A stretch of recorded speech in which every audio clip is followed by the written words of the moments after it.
Present perfect tense merupakan jenis tense yang ketiga setelah simple present, present continuous, maka selanjutnya itu present perfect tense. Apa sih? Jenis present ini digunakan untuk apa?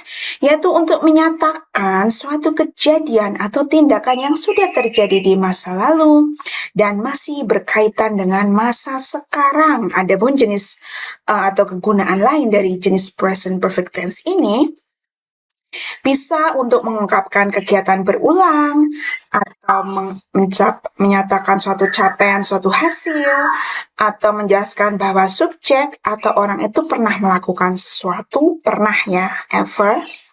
Kemudian juga menyatakan suatu peristiwa yang dikerjakan dan kemudian akibatnya sekarang, misalkan aku sudah makan, aku telah makan dan akibatnya sekarang aku kenyang. Nah, itu memakai present perfect tense ya. Oke, mari kita baca dulu definisinya.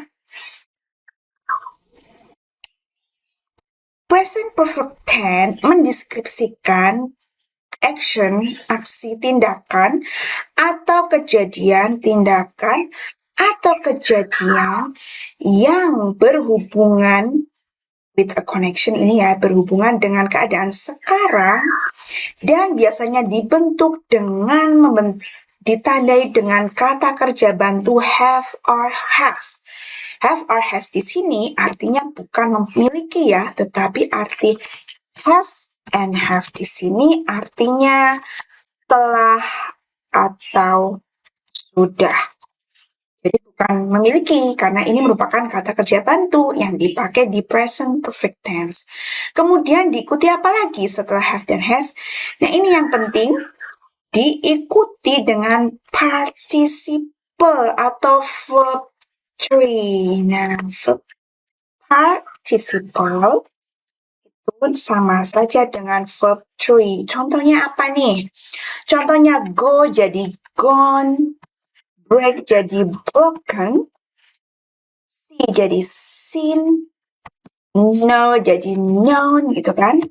Kemudian ada contohnya do jadi done, have jadi had gitu dan seterusnya. Masih banyak ya. Ini merupakan verb 3 ya. Diingat-ingat ya, jangan sampai salah dengan verb 2. Karena bentuknya ada yang sama, ada yang berbeda.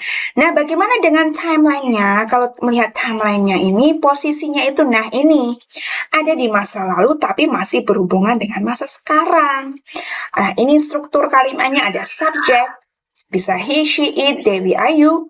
Kemudian diikuti have or has. Ingat, have itu untuk subjek they, we, you, kemudian nama, benda, jamak, atau lebih dari satu ya. Sedangkan has dipakai untuk he, she, it, kemudian benda tunggal. Nah, ini yang perlu diingat-ingat ya. Sama seperti simple present tense, memakainya have or has. Kemudian diikuti dengan participle ya, atau bentuk verb 3 nih, verb 3-nya. Contohnya, I have finished. Aku telah selesai. Dan yang lebih penting lagi, biasanya dicirikan dengan keterangan waktu ini ya. Since, sejak. For, selama. Just, baru saja. Already, sudah.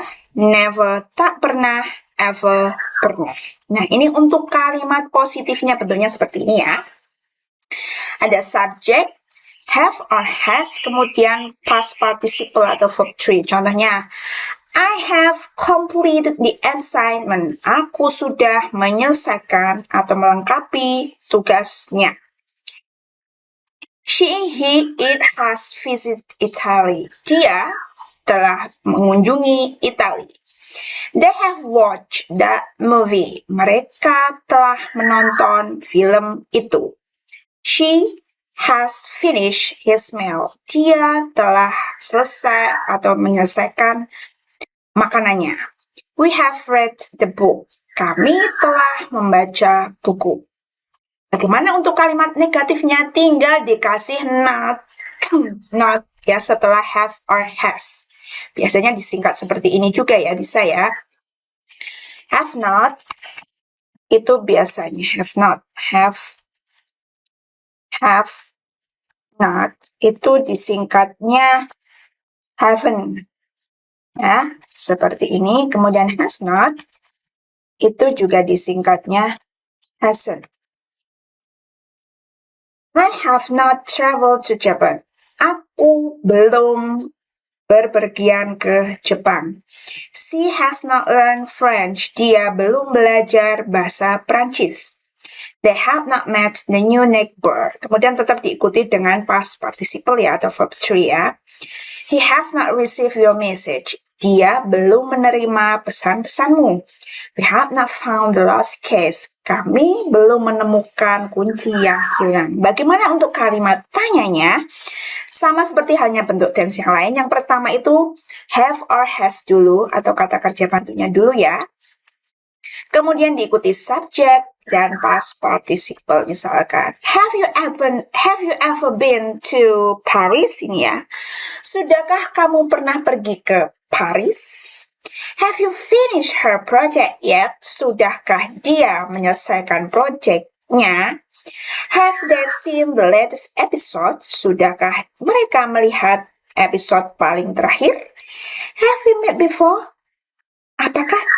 Sudahkah kita bertemu sebelumnya? Nah, itu memakai simple present perfect tense. Nah, ini beberapa kegunaannya ya untuk mendeskripsikan kejadian atau aksi itu berarti kan aktivitas sekarang, aktivitas yang sudah terjadi tetapi masih berhubungan dengan sekarang nih ya,